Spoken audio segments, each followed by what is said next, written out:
Doctor সাহেব এত 3 দিন ধরে কিছু খাচ্ছে না। আরে এটা স্বাস্থ্য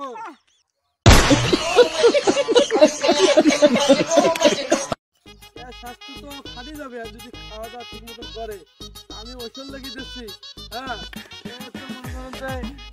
সুস্থ হয়ে যাবে তাড়াতাড়ি যদি আমি ওষুধ লিখে দেই।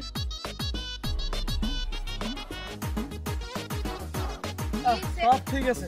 কি স্যারের ডাক্তারের বগলে আসলুম রে মুই মোর শুয়া না খেয়া বাজে 3 দিন ধরে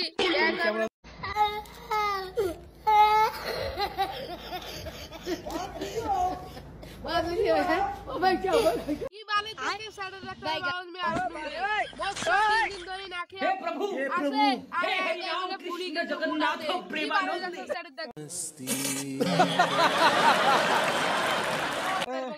ডাক্তার তুই না মুই